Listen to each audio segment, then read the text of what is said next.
From Lagos, the nation's commercial capital, this is the news at 10, live from Channels Television. Reporting tonight, Sulaiman Alede. Hello and welcome tonight. Former President Olusegun Obasanjo threatens to withdraw from the PDP's party activities.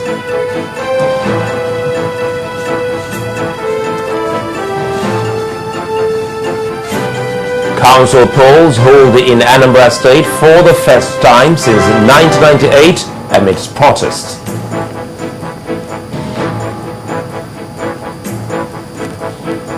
ALGON asks states across the nation to conduct local government polls.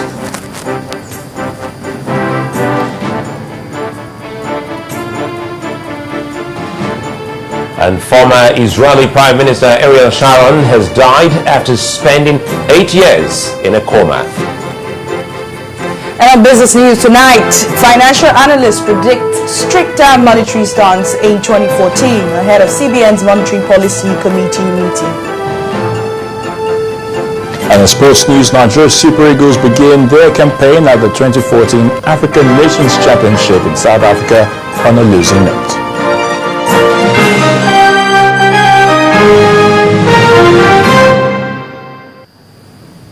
Well, we'll begin tonight from Anambra State, where INEC officials, party agents and the media have converged on the headquarters of the Anambra State Independent Electoral Commission, ANSEC, for the final collation of the results of the state council polls. Accreditation as well as voting started in most polling units around 12 p.m. With low turnout of voters in most of the polling units visited by correspondents, while the polls had to be extended to about 5 p.m. in some other places. At Anako in Ayamilim local government area in Anambra North Senatorial District, there was a large turnout of voters, but election couldn't take place as the people protested the absence of result sheets. While the member representing Ayamilim constituency in the State House of Assembly described the situation as a rape of democracy, the transition chairman of the local government, who was in a hurry to leave the area, heaped the blame on the people. The people here said nobody will move.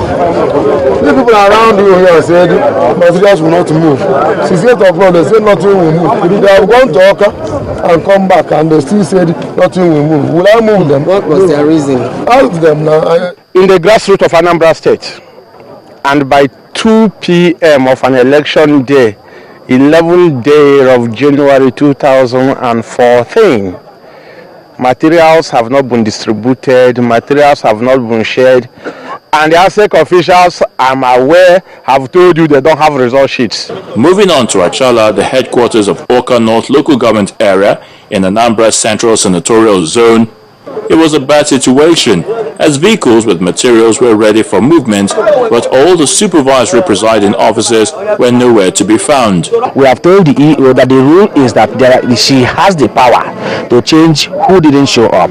She has refused to change them. So they are holding us to ransom. It shows that something is fishy, something is going on somewhere. But we are here, we are the masses. What they have to know is that this election involves the king's men. This election involves the grassroots. And the people have been contesting this election since 2002. So they will know that a lot of people have invested resources. People have even died in the contest. All we are saying is that try to be fair. The situation at Dunukofia wasn't even better either. People gathered in groups and obviously not happy with the development. Complaints came from ad hoc staffs who were asked to convey their materials to their wards on foot in the absence of vehicles. Here, a heavy security presence prevailed. At Njikoka local government headquarters, there were signs of materials being moved to the wards. While the electoral officer explained that the late arrival of vehicles contributed to the delay, one of the consulship candidates from Nimo maintained that the delay was a usual occurrence and will not in any way mar the election. everything is under control, and the materials arrived yesterday. As you can see, everywhere is calm. People are behaving themselves well, and we don't anticipate any problems. Just very shortly, they will all move. We've all assembled all the materials. Finally, voting began in Anambra ward of Prince Memorial High School and General Hospital Onitsha, all in Onitsha North local government area. But that was in the afternoon. 21 chairmen and 327 councillors will emerge after this all-important election, which was conducted last in 1998 and in which over 400 million naira has been expended on the conduct. With all of these developments on the election, many in Anambra now question the credibility of the polls.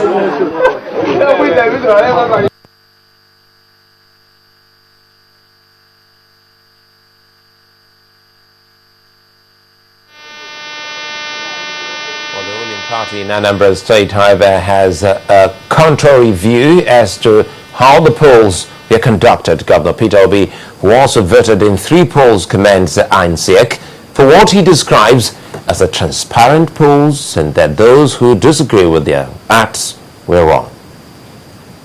It's very peaceful. It's very quiet. People have called me from everywhere in the state, and they say the same thing. But I'm not an independent observer. As you know, being the governor of the state, I would say what they're doing is going on very well. Well, the people are voting here. You saw them voting, the turnout is heavy, so what calculate, what attempt again? You know, people will always give you excuse when there's election. The election is going on peaceful, and it's well organized, and I thank those who did that. It has nothing to do with us as a party. There's an independent body that is conducting this election.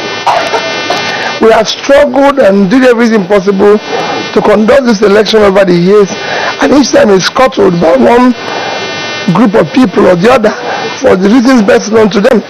So for me personally, what is happening today, I think, is a positive move, a positive thing for the state. Well, meanwhile, the Association of Local Governments of Nigeria, ALGON, says it would work with other tiers of government to ensure that council polls are conducted in every state of the Federation.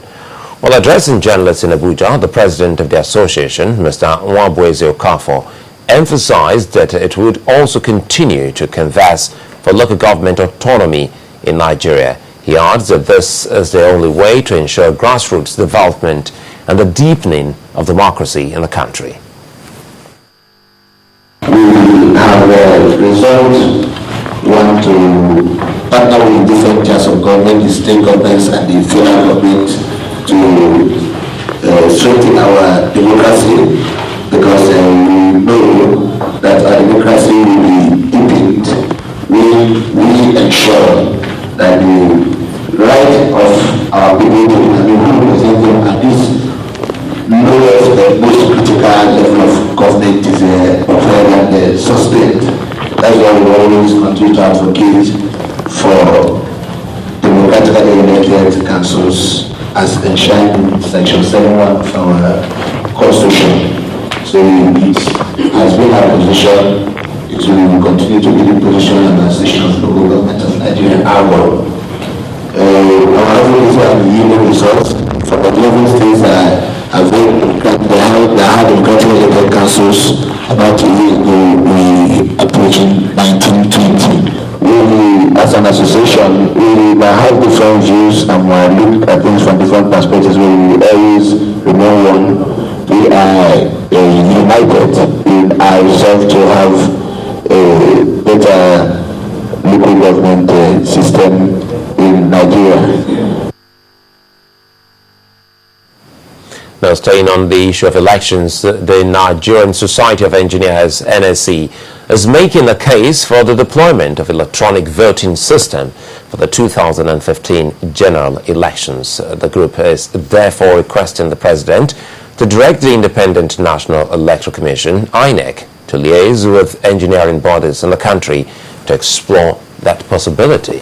At his investiture as the 29th president of the NSE, Mr. Ademola Olorunfemi explained that the society has already developed an electronic voting system which was deployed for the election of its executives in 2013. Family, friends, and members of the Engineering Society of Nigeria witnessing the investiture of the 29th President of the Nigerian Society of Engineers. The new president, who is a special advisor to the Ondo State Governor on Agriculture, listed the agenda for his tenure. Among them is a plan to push for the use of electronic voting system as developed by the Nigerian engineers in the next general election. May I therefore call respectful forward the federal government and the president is direct INEC to liaise with other concerts as well as engineers with a view to exploiting e-voting as developed by the engineers of Nigerians for the next elections. For the federal government, engineering remains a key aspect of the nation's infrastructure development. We need a guide, we need a master plan, and it is on the basis of that that Mr. President has asked us in the National Planning Commission to midwife and deliver on that. That is a project, that is a master plan that we'll see also in the next 30 years to address the gaps that we have in delivery of infrastructure, to address the funding issues, to address the program, articulated program. The society is hoping to develop a national engineering strategic plan which will build a value-driven production economy. Well, in part two after the break, the Ekiti state government reels out what it describes as a scorecard of achievements. Please stay with us.